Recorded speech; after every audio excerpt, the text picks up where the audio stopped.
ជំរាបសួរសួស្តីពុកម៉ែបងប្អូនទាំងអស់គ្នាតាថ្ងៃនេះបានមកជួបជាមួយនឹងខ្ញុំម្ដងទៀតហើយបងប្អូនសម្រាប់មុខម្ហូបរបស់យើងថ្ងៃនេះផងដែរគឺបុកស្វាយជាមួយនឹងថៃឆ្អើណាបងប្អូនទាំងអស់គ្នាដោយជាដំបូងគឺថានឹងខ្ញុំទៅកាត់ជាមួយនឹងស្លឹកចេកបន្តិចសិនដើម្បីដាក់មកថប់ជាមួយនឹងចានរបស់យើងហើយក៏ឆ្លៀតទៅបាសជាមួយនឹងពពីឆុងដើមមកឃើញពពីឆុងល្អបងប្អូនទាំងអស់គ្នាហើយបេះមកតែម្ដាយអីមកញ៉ាំមិនអស់ផងបងប្អូនហើយណាមួយវាខ្ចីយោ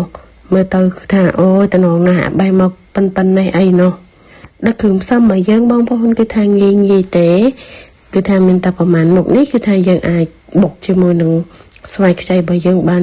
យ៉ាងឆ្ងាញ់ពិសាតែម្ដង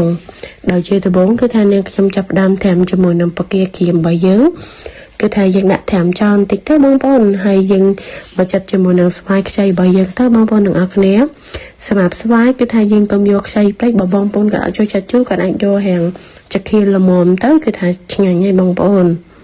យើងធ្វើការចាត់សម្បកវាបានស្អាតល្អទៅដើម្បីយកទៅលាងទឹកហើយសម្រាប់ការ៉ុតក៏ដូចគ្នាដែរបងប្អូនមកបងប្អូនក៏អាចចូលចាត់ប្រើជាដាក់ការ៉ុតក៏បានដែរអត់ជាបញ្ហាណាបងប្អូនហើយយើងលេងជាមួយនឹងបន្លែប្លុករបស់យើងឲ្យរួចអស់ទៅនាងខ្ញុំក៏បាសជាមួយនឹងជីសម្រាប់ជីគឺថានាងខ្ញុំដាក់ជាមួយនឹងជីនឹងវងបងប្អូនទាំងអស់គ្នាបើបងប្អូនក៏ដាក់អត់ចូលចិត្តចឹងក៏ដាក់ប្រើជាជីបន្លាឬមួយក៏ជីគ្រប់មុខអីក៏បានដែរអត់ជាបញ្ហាបងប្អូនយើងក៏ដាច់ដើម្បីលាងទឹកឲ្យស្អាតល្អមកហើយក្នុងនោះផងដែរគឺថានាងខ្ញុំប្រើជាមួយនឹងខ្ទឹមក្រហមរបស់យើងគឺយើងធ្វើការបកសបកវាបានស្អាតល្អទៅបងប្អូនដើម្បីយើងយកទៅលាងទឹកព្រោះដោយសារវាមានអាកតិចខ្មៅអីនៅជាប់នៅខ្ទឹមហ្នឹងបងប្អូនអញ្ចឹងគឺថាយើងធ្វើការបកវាឲ្យស្អាតបែបនេះមកហើយយើងធ្វើការលាងទឹកដើម្បីសម្អាតវាបានស្អាតល្អទៅសម្រាប់ស្វាយគឺថានាងខ្ញុំមានអាប្រាប់ឈូនេះបងប្អូនគឺថាលឿនមែនតើឆ្វោកហើយស្វាយរបស់យើងក៏វាអត់សូវចូលដែរនៅពេលដែលយើងធ្វើបងប្អូនព្រោះដោយសារវារាងតសាយវារាងធំយើងឈូសវាទៅបងប្អូនឈូសវាបែបនេះទៅហើយសម្រាប់ការ៉ុតក៏ដូចគ្នាដែរបងប្អូនគឺថានាងខ្ញុំឈូសដូចគ្នាបើបងប្អូនក៏អត់ចូលចិត្តឈូសក៏អាចសាប់ក៏បានដែរអត់ជាបញ្ហាបងប្អូនទាំងអស់គ្នាគឺថាអាស្រ័យទៅលើចំណងចិត្តរបស់បងប្អូនទេបន្ទាប់ពីស្វាយនិងការ៉ុតរបស់យើងឈូសរួចហើយគឺថានាងខ្ញុំវិលមកហាន់ជាមួយនឹងខ្ទឹមរបស់យើងសម្រាប់ខ្ទឹមរបស់យើងគឺថាយើងប្រើជាមួយនឹងខ្ទឹមក្រហមខ្ទឹមសនិងម្ទេសដើម្បីយើងយកវាទៅលីងឲ្យឈ្ងុយដើម្បីយើងដាក់បុកជាមួយនឹងគ្រឿងរបស់យើងណាបងប្អូនទាំងអស់គ្នាគឺថានៅពេលដែលយើងហាន់បែបនេះនៅពេលដែលយើងយកទៅលីងទៅគឺថាវាឆាប់ក្រហមបានល្អសម្រាប់ម្ទេសបងប្អូនអាចលៃលោកតាមនឹងទៅតាមចំណងចិត្តរបស់បងប្អូនអត់ជាបញ្ហាហើយសម្រាប់ថៃឆ្អើរបស់យើងគឺថាយើងបេះវាបែបនេះទៅដើម្បីយកទៅផ្ងំនៅលើខ្ទះហៅបងប្អូនតែបើបងប្អូនគាត់មានជាប្រភេទ microwave គាត់អាចអាំងនៅក្នុងម៉ាស៊ីនក៏បានឬមួយក៏អាចដាក់អាំងនឹងក្រៅក៏បានដែរយើងឆ្អើវាបែបនេះទៅដើម្បីនៅពេលដែលយើងបុកទៅគឺថាវាស្រួយល្អបងប្អូនទាំងអស់គ្នាតែសម្រាប់នេះខ្ញុំដាក់នៅលើខ្ទះបែបនេះទៅគឺថាវាក្តៅដូចគ្នាបន្ទាប់ពីថៃរបស់យើងកម្ដៅរួចអស់ហើយគឺថានាងខ្ញុំវិលមក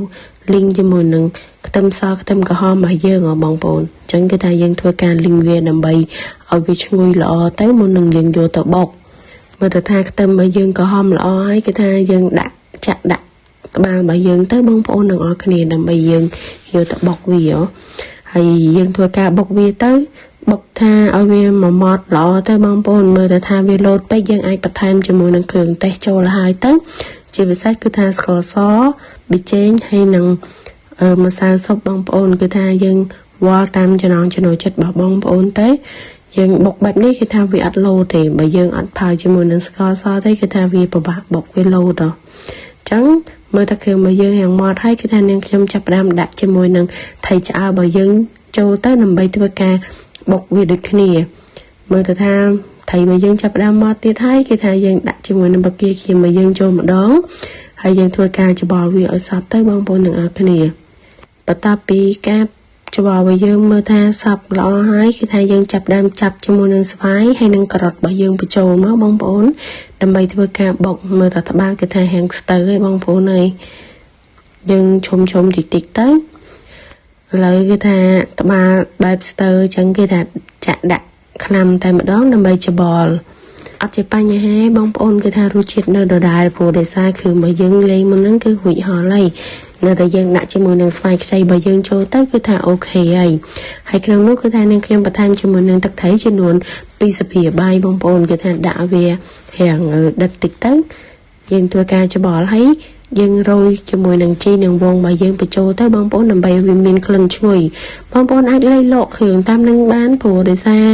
យើងភ្លក់មើលទៅថាអូវាជារសជាតិដែលយើងចង់បានឬមួយក៏នៅតែយើងអាចបន្ថែមជាមួយនឹងគ្រឿងរបស់យើងបន្ថែមតិចទៀតទៅតែសម្រាប់នាងខ្ញុំគឺថាដាក់តែប៉ុណ្្នេះគឺថាអូខេហើយអញ្ចឹងគឺថាខ្ញុំអត់បានថែមគ្រឿងអីទៀតទេហើយយើងចាប់ដើមដួសដាក់ចានរបស់យើងមកបងប្អូនទាំងអស់គ្នាយើងដាក់ជាមួយនឹងបាកេដែលយើងនៅសល់មុនហ្នឹងគឺថាយើងដាក់ចូលទៅបងប្អូនទាំងអស់គ្នាហើយនេះមើលបងប្អូនគឺថាទំនងណាស់ញ៉ាំបាយគឺថាឆ្ងាញ់មែនតើហើយយើងមកធ្វើការភ្លក់ទៅបងប្អូននិយាយពីរសជាតិវិញគឺថាញាក់ណាស់បងប្អូនអើយហើយដូច្នេះវីដេអូរបស់នាងខ្ញុំក៏ជាដល់ទីបញ្ចប់ដែរបងប្អូនទាំងអស់គ្នាអរគុណជំរាបលាបងប្អូនទាំងអស់គ្នាជួបគ្នានៅវីដេអូក្រោយទៀត